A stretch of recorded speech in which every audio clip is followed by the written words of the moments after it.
My name is Dominic and I'm the head of crime at Goldsmith Chambers in London. I've been 30 years a barrister, and so far as qualifying at the bar is concerned, it's not been easy. When you're younger, there is a rite of passage. You're sent all over the country for practically no money at all, and it's very difficult to get through your training. But I have to say, 30 years later, it had never occurred to me that I would be making a video quite like this. Why is the bar on strike? Which we are. It's because we've been taken advantage of. We've been taken advantage of because being a barrister is a vocation, it's a calling. You are called to the bar. You get a calling from God to be a priest. If that's what you decide to do, you get a calling to be a doctor, and so far as that calling is concerned, because being a barrister is a vocation, there is no single barrister in the land who would go to court in circumstances where they were unprepared, who would represent a defendant in circumstances where they knew that there was material that might perhaps exonerate your client that they had not seen. And the government know this. They know that the bar's sense of professionalism is such that they can expect barristers to do an enormous amount of work in circumstances where it is not paid for. And so far as that is concerned, so far as the members of the public are concerned, what plumber would go around to somebody's house and just, I don't know, do his plumbing for free? What taxi driver would, for a week or two of his month, just drive people around for free? What broker in a financial institution would provide share advice for free? What cleaner would go around and clean your house for free? What person working behind McDonald's would serve you Big Macs for free? The answer is none. But those requirements and those requests have been made by the government of the bar for decades. And there is this unwritten rule, this unsaid détente between the government and barristers that we will go the extra mile.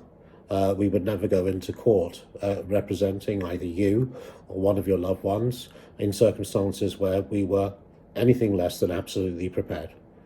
And because of that unwritten rule, that unwritten understanding, that unvoiced agreement between the government and the bar, the government have taken that to the point whereby the criminal justice system is being brought to its knees. And the reason why I'm making this video is that I accept that in the current environment the law is unpopular.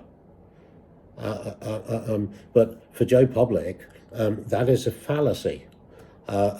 You might not be accused of murder. You might not be a serial rapist. But the reality is that everybody within our community at one stage or another might be touched by crime. For those of you that are watching this video, if you have children who are now at university, your son may ring you one day and say, I got caught up in something awful. There was a bust up in the pub, in the student union. It was a social night out, a glass smashed and somebody's eye was taken out. The police were called, and I just don't understand why they're saying it's me. It's mistaken identification. It absolutely wasn't. Well, in those circumstances, you would very much want a barrister who was utterly committed to your case. You would want to make absolutely sure that no stone was left unturned in defending someone you knew or cared about. Another example, your husband or you might be driving up Putney Hill in London. You might be driving up that hill into St Albans. You might be driving on that motorway towards Nottingham, and the sun one morning or one evening might be directly in your eyes. And unbeknownst to you, not only because you can't see, but also because it's not your fault, someone steps into the road and your husband or you or your son or your loved one, they run that person over and kill him with tragic consequences in the most appalling way. In circumstances where that was not your fault, it was not the fault of your loved one, it was not the fault of somebody that you care about, wouldn't you want a barrister who was absolutely committed to that case, a barrister who left no stone unturned, a barrister who didn't decide he would only read that material that he was paid for and ignore the rest? Well, you would, wouldn't you? That's exactly what you would want. And so far as the bar is concerned, as barristers, it strikes me as an irony that for those of us who spend our lives helping others, it's amazing how reluctant we are to help ourselves. You see, our legal system used to be the envy of the world. It was something that all other jurisdictions aspired to. And whether or not you were consciously aware of that, I would suggest that even if it was in your subconscious, that was something that you were extraordinarily proud of. That was something that you, as a British citizen, as somebody who had rights in this country, simply took for granted.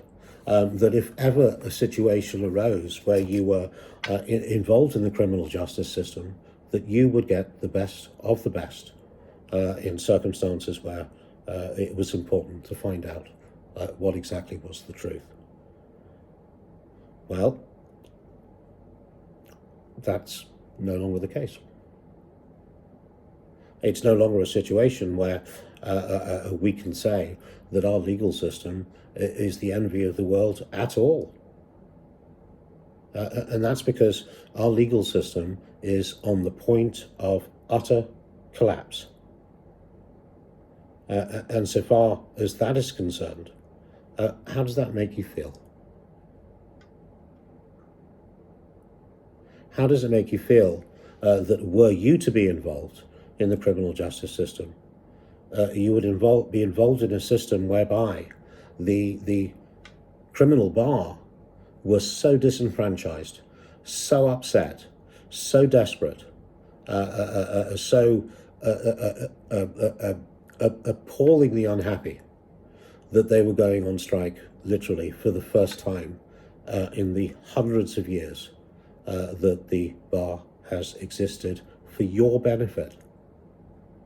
Because that's what it exists for. It exists for the benefit of the community. And so far as we are concerned as a civil society, we are only as good as the laws that govern us and the decisions that are made about our behaviour within that society. And those things that we used to take for granted, that a person is innocent until proven guilty, that a person has a right to a fair trial, that a person has the right to the very best representation. Those things that we took for granted, I'm telling you, you can no longer rest safe at night thinking that those things are true. You see, the criminal bar has been taken advantage of for decades. Our legal aid system has for decades been the basis upon which all of those of us who are British citizens, all of us have been able to rest easy on the basis that we were entitled to a barrister under that legal aid system. All those who are charged with criminal offences have in the past been able to think, well, at least I have a decent barrister doing a decent job for me. And you'd particularly think that if you were innocent. Well, if you don't value our legal aid system, get rid of it. in exactly the same way as if you didn't value our NHS system. Get rid of that too. There are two things that British citizens have always had the benefit of being able to take for granted. One, that if you're ill, you can be treated under the NHS system. And two, if you're accused of crime, that you would have the benefit of representation under the legal aid system. But so far as that system is concerned, it is literally on the point of collapse. Of course, there is a prospect that we could get rid of legal aid completely, in which case we would be in a system very much like the American system, where if you couldn't afford your defense, you would end up being represented by the public defender. And I mean no disrespect to public defenders, but the reality is, unless you had literally nowhere else to go, those who are accused in crime of in America, they sometimes literally lose the shirt off their backs. They lose their houses, their cars, their jewelries, literally anything of any value that they have in order to secure decent representation. We're not there in this country as yet. We don't want to be there in this country as yet.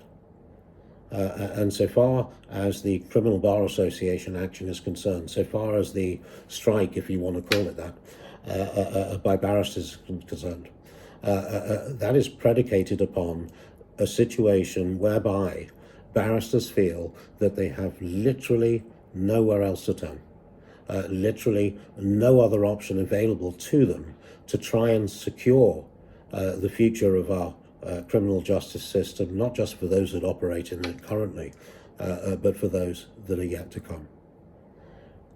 And so I would encourage members of the public who either see this video or who have any understanding of the criminal justice system to get in touch with their MP or to in any other way support the action taken by barristers, which, as I say, is not for us.